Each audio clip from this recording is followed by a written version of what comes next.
This is a good signal of strength that U.S. is putting sanctions on those big Russian oil companies. It is really depriving Russia of the means to fund this war, and this is necessary to end this war.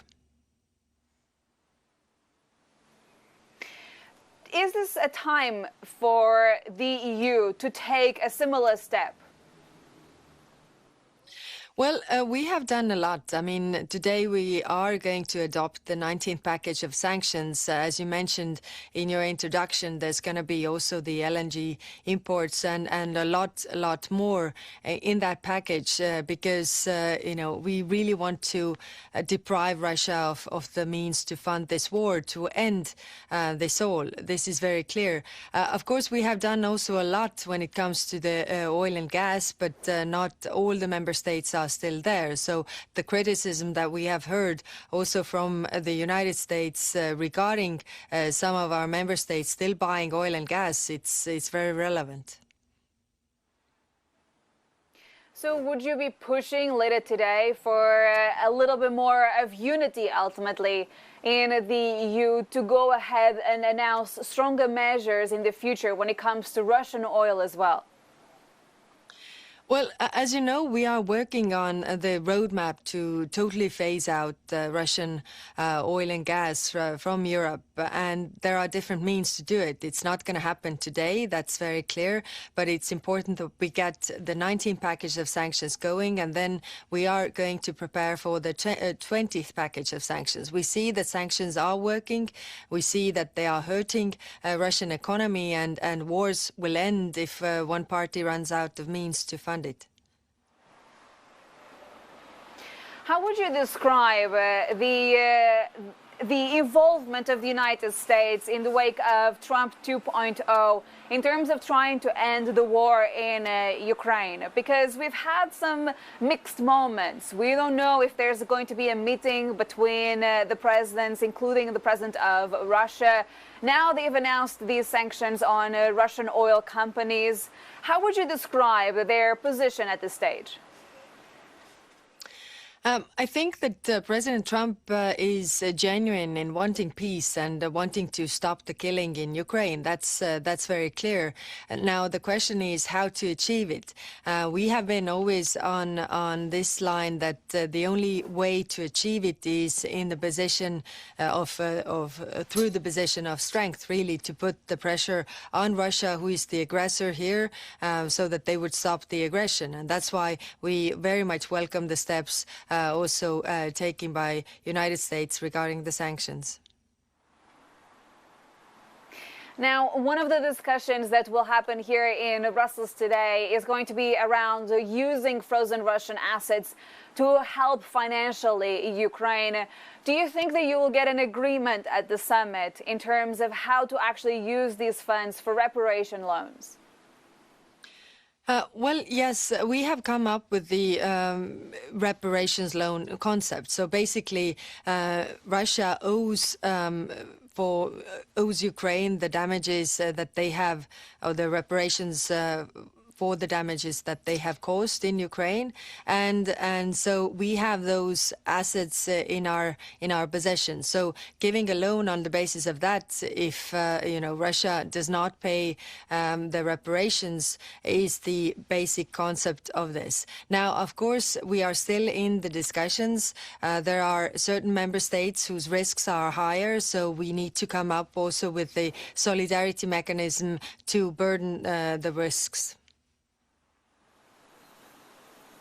So if you get a mandate at the summit today, when do you think the Commission could be in a position to announce that this is actually going ahead? Well, if we get the mandate, then we need to move really fast, because Ukraine really has the need to defend itself and has the need for the proceeds from those assets and also the the funds from those assets so that they can really defend themselves. We see Russia is escalating the attacks on civilians and civilian infrastructure. By the way, since the start of the war, 93% of the Russian targets have been civilian. So this is really in order to cause pain before the winter is coming, attacking energy infrastructure. So it's clear that they need this now and they need this fast, so we need to be fast on our side as well.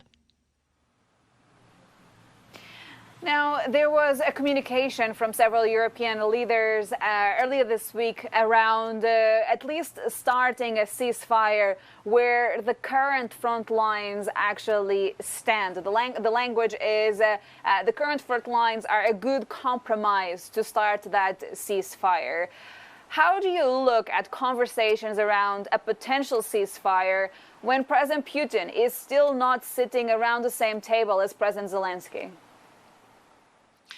Yes, I think everybody calls for ceasefire, and if we recall, then Ukraine has agreed to unconditional ceasefire already in February, has agreed to this. So what we are seeing right now is that we need to have a ceasefire so that those parties can sit down and negotiate on the peace. What I want to emphasize, though, is that we should be wary of not putting the pressure on the victim, what they could give up. It is clear that there's one aggressor and one victim here, so we should put all the emphasis on the aggressor side, what they should really give up. And High Representative, we know that the Prime Minister of Hungary is only joining the summit later in the day. But what are you going to tell him, given at the start of the week you said that it wouldn't be nice to see President Putin potentially going to Budapest? Well, he's not going to Budapest, is he? So there's no point in talking about that. But ultimately, though, there's a possibility, and one of the EU member states is perhaps considering opening the EU borders to the president of Russia. How uncomfortable is that for the Commission?